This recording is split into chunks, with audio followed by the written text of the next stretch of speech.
5 years ago, my son kicked me out of the house with $50, 0 cents. Now he wants to live in my new villa.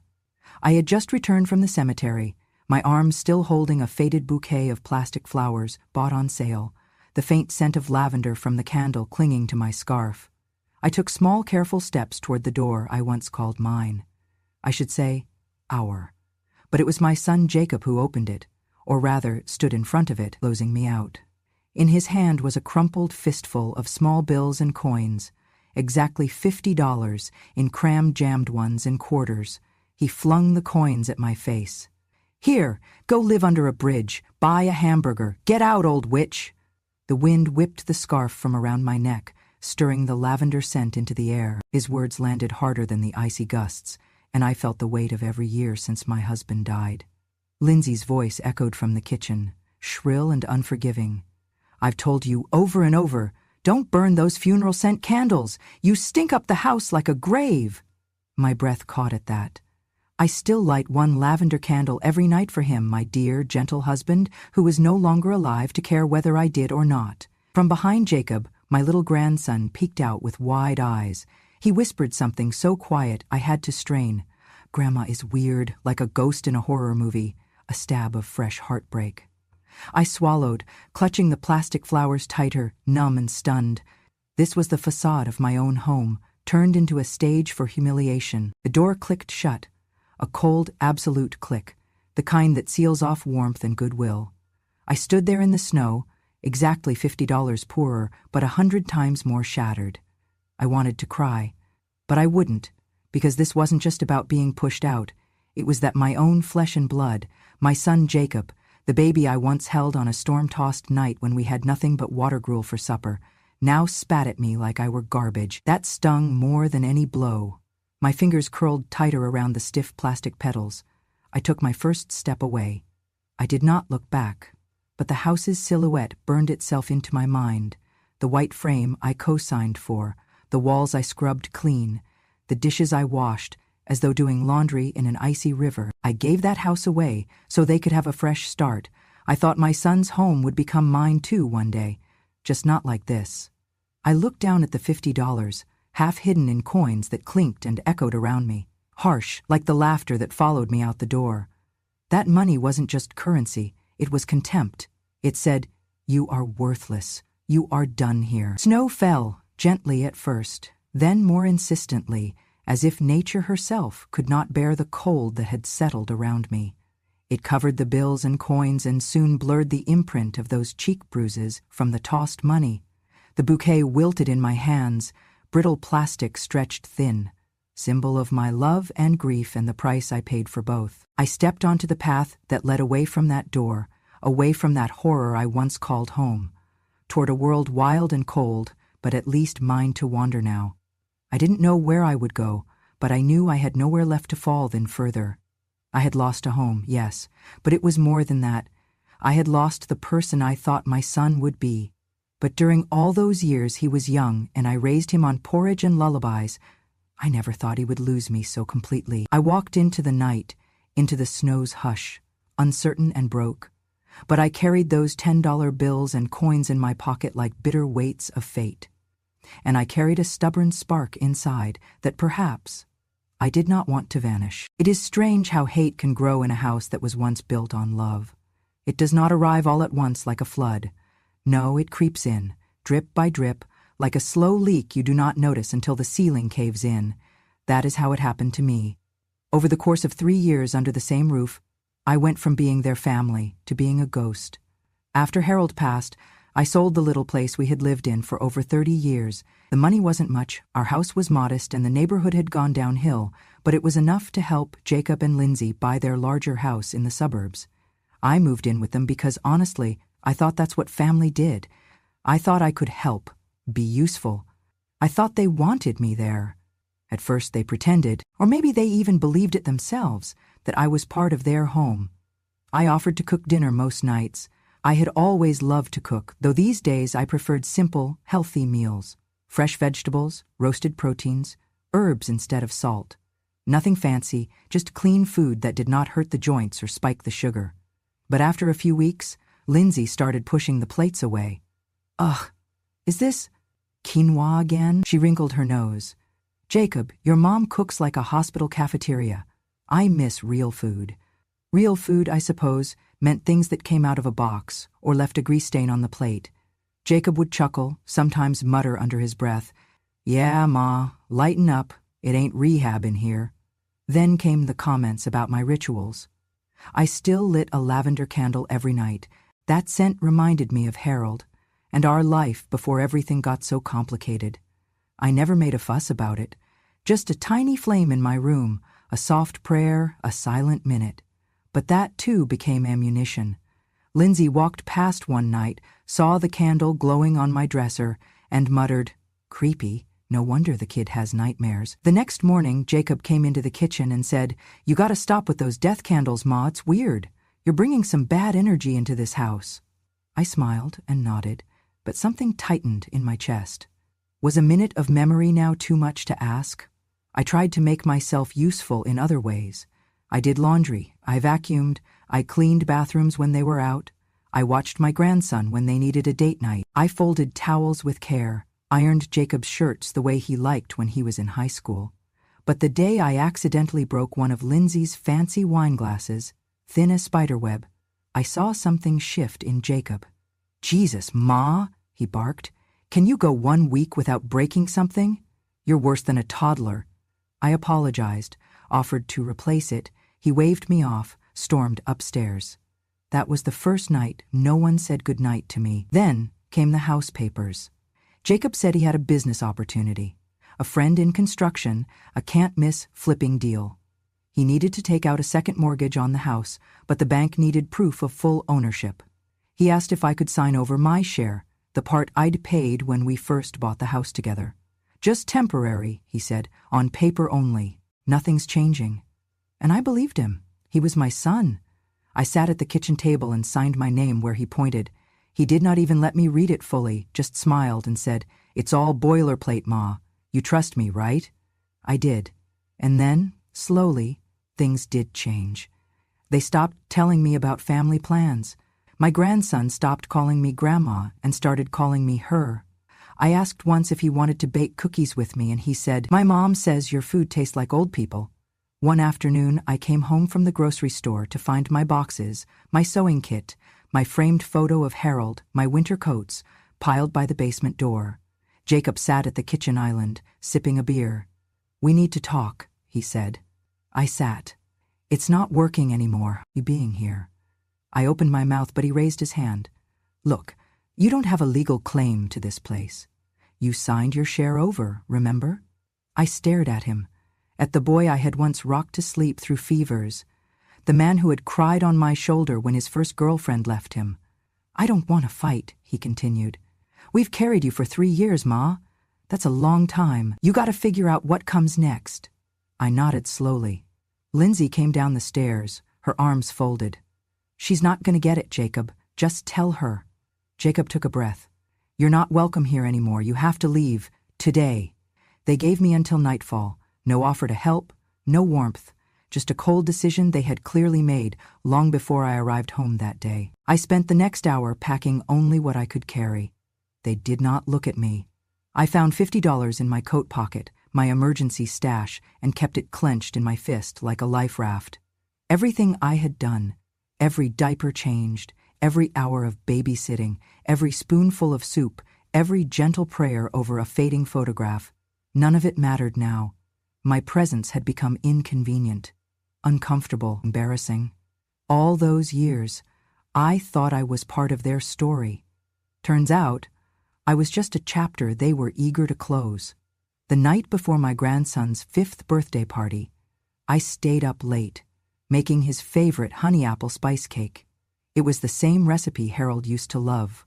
I baked too, just in case one did not turn out right. My hands shook slightly from the cold, and arthritis made the frosting slow work, but every swirl was done with care.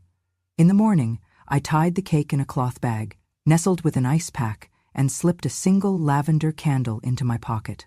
Not for the cake, not for attention, just something small to light in the corner, away from the noise. A quiet way to remember that Harold never missed one of Jacob's birthdays. I lit it every year. Never once had anyone noticed or cared before. The party was loud, balloons, plastic cups, cartoon music, shouting kids. I walked into the house I no longer lived in, my arms full, the scent of fresh cake following me like a prayer. Lindsay spotted me first. She said nothing, just raised an eyebrow at the bag. I placed the cake carefully on the edge of the dessert table. There were already store-bought cupcakes and a generic sheet cake that said "Happy Birthday Grayson" in blue frosting. I knew better than to compete. I only wanted him to have a piece of something real, made by hands that remembered his first steps. In the corner of the living room, near the fireplace, I lit the candle. The scent of lavender barely lifted above the fried chicken and ketchup smells. I sat on the armrest of a chair, watching the chaos, smiling when Grayson ran by in his superhero cape. Then Lindsay noticed it. She walked over, nostrils flaring, her voice sharp. "What the hell is that smell?" I turned, surprised. "Just a small candle? For Harold. I always—" She stomped past me, snatched the candle, and blew it out with a theatrical huff. "I told you, do not bring that graveyard stink into my house. This is a birthday party, not a damn seance." People turned, some laughed nervously. I stood, unsure what to say. "I didn't mean—" Jacob appeared behind me, eyes cold. "Enough, Ma." He grabbed my arm. Not roughly, but firmly enough to move me, and started walking me toward the door. "Jacob?" I whispered, humiliated. "Not now, please, not here." He kept walking. "Today is about Grayson, and you've made it about you again. We've had enough." The front door opened, and the cold hit my face like a slap. Laughter bubbled from inside. A phone camera was raised. I saw a flash. Jacob's voice followed behind me, loud enough for the guests to hear. "This is the day we set the house free. No more guilt, no more drama. Goodbye, Mother." The door shut behind me. I stood outside, my coat too thin for the season. The cake still inside, my grandson still inside. The lavender candle extinguished, left behind on the mantel like a discarded relic. I could hear the party continue without me, music, laughter, wrapping paper tearing, a woman's voice giggling. Well, that was awkward, and someone else responding. She's always been kind of off. I walked down the icy steps, holding the cloth bag that now felt empty. The snow had begun to fall, delicate flakes landing on my gray curls. I didn't cry, not because I didn't want to, but because it felt like even my tears had been taken from me. I had no more left to shed. They had erased me. Not just from their home, from their lives, from their memories, from the family portrait I once helped paint, stroke by stroke with quiet hands and humble love. That night, I sat in the back corner of a public bus station, the only warm place I could find. The candle was still in my pocket, its wick slightly bent. I turned it over in my hand, feeling the wax smooth and cool. In my lap sat the leftover cake I had managed to carry with me. I took one bite, sweet, soft, spiced with cinnamon and sorrow. It tasted like grief, but I ate the slice anyway, because I had made it, because it was mine, and because someday, somehow, I knew this would not be the last birthday candle I lit. The bus station closed at midnight. I had nowhere to go after that. I walked. The wind had picked up, sharp as glass against my cheeks. Snow flurried down in icy curtains, painting the sidewalks bone white. I pulled my coat tighter, the zipper broken, and kept my eyes low. I was too cold to think, too humiliated to cry, too tired to hope. My hands were stuffed into the lining of my coat, holding the last thing I had not surrendered, the candle, my last lavender candle, the one I lit every year for Harold, the one Lindsay snuffed out and tossed aside like it meant nothing. I had no home now, no family, but I had that candle. I clutched it like a compass. It smelled like love, like the old house before it filled with judgment, like nights when Harold read aloud and Jacob fell asleep in his arms. I was trying to hold on to a life that no longer existed. It must have been around 1:00 a.m. when I passed the old freight terminal on 3rd Street, a place long forgotten, windows broken, graffiti on the bricks. It looked abandoned, but it blocked the wind, so I stepped behind it for a minute's relief. And that was when I heard it. At first I thought it was a cat, a thin sound, high-pitched and shivering, but then it came again, a wail, raw and aching, not feeling at all. I froze. The sound was coming from the dumpsters. I hesitated, looked around. No one. Only the swirling snow and the distant echo of a siren somewhere downtown. The crying came again. I moved slowly, numb fingers trembling as I lifted the broken lid of the first bin. Nothing. The next one. Still nothing. But the third. My heart stopped. Inside, lying atop a plastic bag half covered in frost, was a newborn baby girl. No older than a few hours. Her skin was turning blue at the edges, her tiny fists clenched, her mouth barely strong enough to cry. She was naked except for a damp hospital receiving blanket. She had been left here. To die. I gasped, not from the cold, but from the horror. My body moved before my mind could catch up. I pulled off my scarf, wrapped her in it, tucked her close to my chest. Her skin felt like ice against mine. I whispered, "It's okay, baby, it's okay. Grandma's got you." She didn't open her eyes. I needed warmth. I had no phone, no car, no heat source. Only the candle. I always carried matches in a little pocket inside my left glove, an old habit from my camping days with Harold. He used to say, "Never trust a fire to show up unless you bring it yourself." I fumbled it out, shielding it with my hands, and lit it with the matches I kept inside my glove, a habit Harold had taught me during our camping days. The little flame sputtered, flickered in the wind, then held. I crouched, curled around her tiny body, cupping her hands over mine near the flame. It was not much, but it was enough. The scent of lavender rose around us, soft and surreal, a lifeline. I started singing a lullaby, the one I used to hum to Jacob when he was a baby. "Sleep, my child, and peace attend thee." She stirred, just barely. I looked down. Her fingers twitched, her lips moved. I screamed for help, loud, desperate. My voice cracked the silence of the night. And then, thank God, a passing sanitation worker heard me. He called 911. The ambulance arrived 6 minutes later. It felt like 60. They took her from my arms and placed her in a warm incubator box. I could hardly breathe. "She's still alive," one paramedic said, astonished. "It's a miracle." "She would have frozen in another 20 minutes, the other added. "How'd you even find her?" I did not answer. I just showed them the candle. The hospital said she was severely hypothermic, but stable. No one knew who her parents were. The tags had been cut off her blanket. The nurses called her Baby Angel. But I knew her name the moment I saw her open those eyes in the NICU, glassy and blinking, as if looking for something she had not yet found. I named her Hope. That morning the story exploded. A janitor had taken a photo of me huddled in the snow, candle glowing beside a tiny bundle wrapped in scarves. It went viral. Grandma Guardian Angel saves abandoned infant with candle in blizzard. I was on the news, local papers, radio, even a segment on the national morning shows. People cried. People donated. People wrote letters. They asked me what made me stop that night. I told them, because I know what it feels like to be thrown away, and no one deserves that. For once, the silence I'd lived in was broken. The world finally saw me, not as a burden, not as a ghost, but as someone worth remembering. And Hope? She clung to life like a fighter, and soon she would become mine. 2 days after the story aired on the local news, a man appeared at the hospital with a bouquet of yellow tulips and a look in his eyes like he had been searching for something a long time. He was tall, his back curved slightly from age, but his presence filled the small waiting room like sunlight through frosted glass.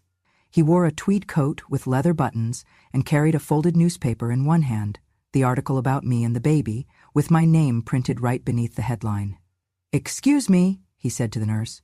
"Is Adele Hartman still here?" I was in the corner knitting a small pair of socks for Hope, who was still under care but recovering beautifully. The nurse pointed in my direction. The man turned to me, and for a moment he said nothing. Then he smiled, and I remembered those eyes, younger then, filled with pain and fever, back in a tent hospital in Da Nang, 1972. I whispered, "Walter?" He nodded, voice thick with emotion. "You remember?" I set the yarn down, my hands trembling. "They nearly told me you died." "I nearly did," he said, sitting beside me. "But you wouldn't let me. You stitched me back together when I was more gone than here. You sang Amazing Grace while I faded in and out, and when I came to, you were still holding my hand. I did that, I whispered, eyes welling. You saved me, he said, and I never got to thank you. He reached into his coat pocket and pulled out a photograph, a faded black and white shot of us. I was young, in uniform, my hand resting on the shoulder of a bandaged, barely conscious man. I've carried this for over 50 years, he said, and now I see your face again, this time saving another life. It was like a sign. We talked for hours. Walter had made his fortune in timber and real estate, but never remarried after losing his wife 10 years ago. No one ever quite matched her silence, he said. She, like you, didn't speak often, but when she did, the whole world listened. He asked to meet Hope the next day. She was in the nursery when he first saw her, small, sleepy, blinking at the ceiling lights. With the same fierce determination I had seen in the snow, Walter stood beside the glass and said softly, "That little girl survived because someone refused to turn away. That's a rare kind of strength." That afternoon, Walter drove me to a clearing just beyond the northern woods outside Anchorage, a stretch of land bordered by pine with a view of the mountains that felt like breathing peace. He stopped the car, stepped out, and handed me a brass key. "I built this place years ago for retirement," he said, "but after my wife passed, I couldn't bring myself to live here alone. Now I know why. It wasn't meant for me. It was meant for you." I stared at him. "I can't accept this." "You can," he said gently, "and you should. You gave me back my life once. Let me give you something back. For you. For Hope." The cabin was a masterpiece. Wood-carved archways, a stone fireplace, soft leather chairs, and a porch that looked out over miles of forest and sky. It smelled like cedar and possibility. I moved in the following week, after the court finalized the guardianship. Hope was mine. Legally, officially, fully. The social worker said there had never been a case like ours, a child saved by a stranger, bonded not by blood, but by warmth. The judge looked at me, then at Hope, and said, "Sometimes the law only catches up to what love already knows." She had no birth certificate name, so I gave her one, Hope Lavender Hartman. Hope for the life she would live. Lavender for the candle that saved her.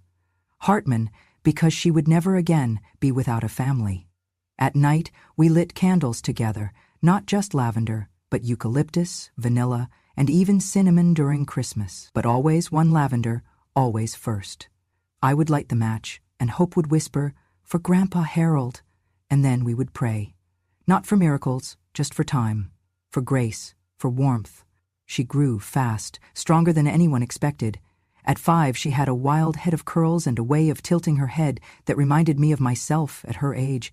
Stubborn, curious, quiet until I had something worth saying. Walter became a part of our lives, visiting every Sunday with groceries he insisted on buying, and stories of the old days.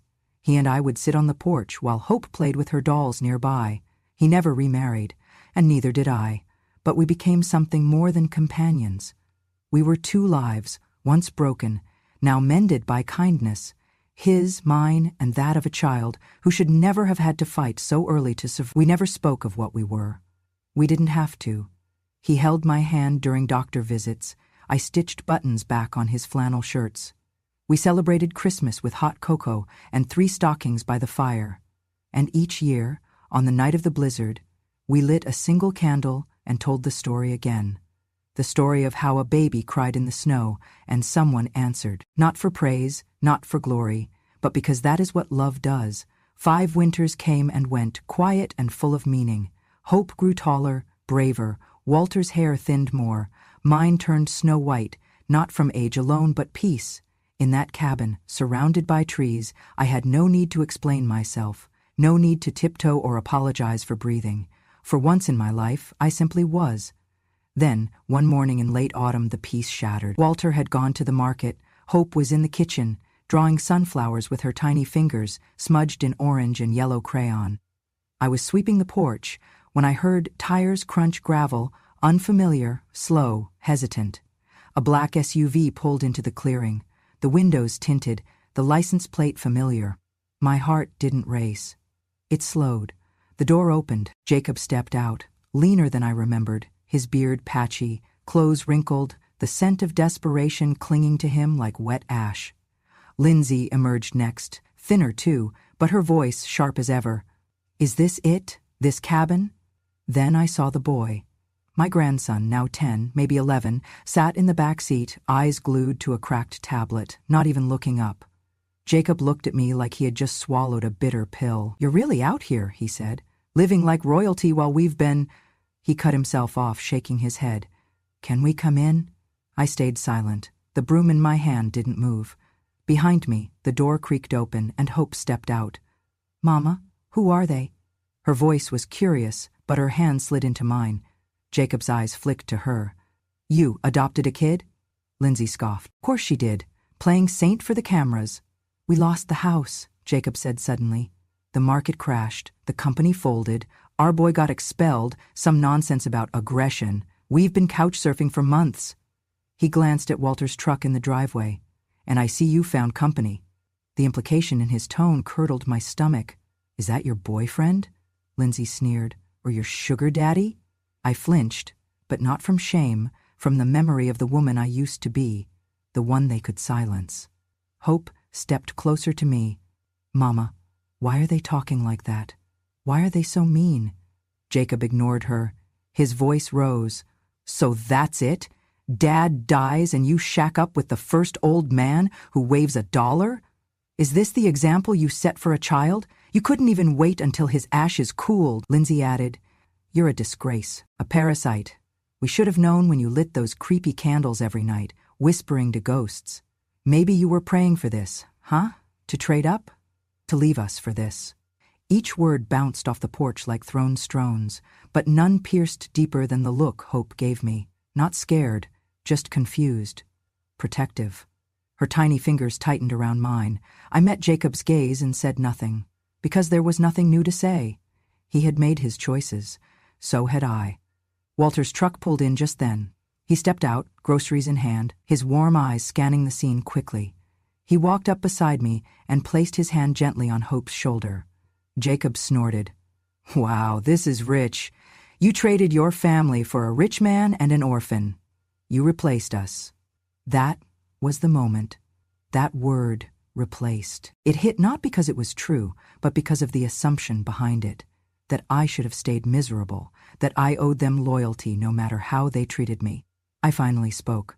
"No," I said calmly. "I did not replace you. You threw me away, like trash, on your son's birthday, in front of strangers, for lighting a candle, for being quiet, for still loving the man who raised you while you mocked him behind his back." Jacob flinched, but I wasn't done. "You think your father didn't hear you call him a burden? You think he didn't see you roll your eyes when he couldn't get up from the couch? He died believing he was in the way. You did that, not me." Lindsay's face twisted. "This place, this life? You don't deserve any of it. You're just an old woman with luck." Hope stepped forward, chin high. "My mom saved me in the snow. I was in the garbage. She gave me warmth. She does deserve it." Her voice, so small, rang louder than any of theirs. Walter put the groceries down, looked at Jacob and said, "You raised your voice at the wrong woman, son. This home, it's hers. Bought with the kind of love money can't buy, and your kind, you don't belong here." Silence fell heavy. Jacob looked at me again, but it was a different look now, part shame, part panic. "I just thought, maybe, we could stay a while." I didn't answer. I walked inside, closed the door behind me, lit a lavender candle, and held Hope's hand. They came back the next morning. Jacob's knock wasn't loud this time. It was deliberate, controlled. I stood on the other side of the door, waiting, not because I was unsure, but because I wanted to be calm. When I opened it, both Jacob and Lindsay stood straighter than yesterday. Less rage, more calculation. Lindsay held a folder in her hand. "We're not here to fight," she said. "We just want to talk. We were wrong, okay? Everyone makes mistakes." Hope stood behind me, watching quietly. Walter leaned against the porch rail, arms crossed. Jacob's voice dropped. "Just a week, Mom. We have nowhere else. Just let us stay, until we figure things out." I stepped aside, but only long enough to pick up something from the hallway table, a small wooden box. I walked past them and sat it gently on the porch table. Then I opened the lid. Inside was a candle. Lavender. The same scent they mocked for years. Beside it, a USB drive. They stared at it. "What is that?" Jacob asked. I picked up the drive, turned it over in my hand. "Something I never meant to use," I said. "Until you came here talking about betrayal," Lindsay scoffed. "Seriously? You're playing videos now?" I nodded toward Walter. He helped me recover it. "From the old house, the security system I installed after your father fell, twice, the one you never knew recorded sound." Jacob's jaw twitched. "You're bluffing." "No," I said. "I kept the worst one, just one." I walked back inside and returned with my laptop. Clicked. The screen came alive. It was grainy footage, but clear enough. The living room. My late husband Harold on the recliner, thin and coughing, Jacob standing over him, arms crossed. "You just sit there all day, don't you? You're not even trying. Why don't you just, I don't know, go to a nursing home or something? You're dragging Mom down with you." Harold didn't answer in the clip. He just looked away. Jacob again, louder this time. "You're not a father anymore. You're a burden. You're sucking the life out of this house." The clip stopped. Silence replaced it. Jacob's face had gone pale.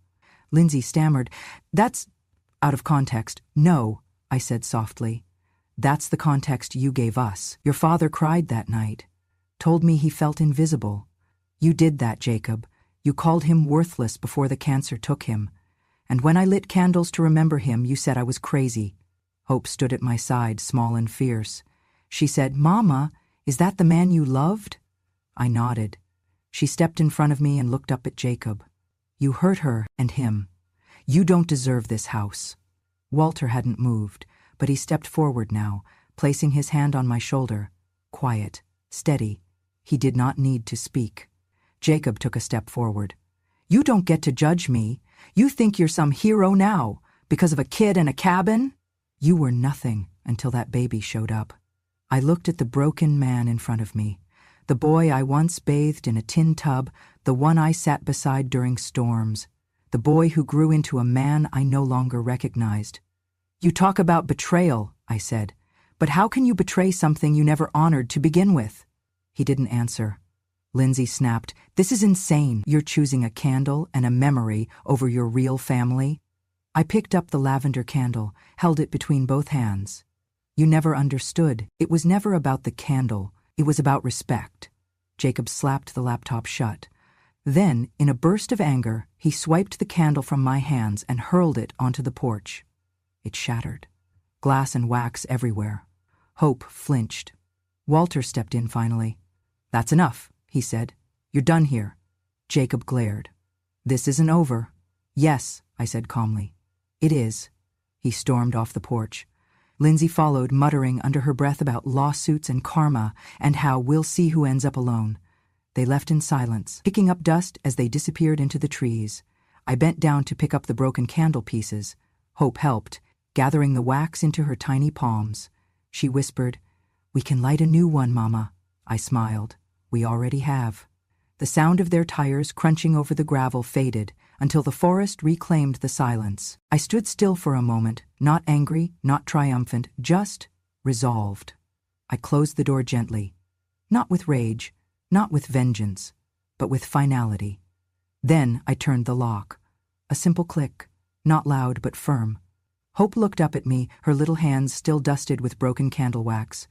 "Mama," she asked, "do we still light the lavender tonight?" I smiled, smoothing her hair back. "Of course, my love, we light it for the people we carry in our hearts, not the ones we had to leave behind." She beamed. I took the new candle from the drawer. Lavender. Always lavender. That night we sat at the table as the warm scent curled into the air, wrapping around us like a lullaby. Walter joined us, pouring 3 small mugs of tea. Hope insisted on making a toast with her juice box held high. "To family that sees you," she said, "and loves you anyway."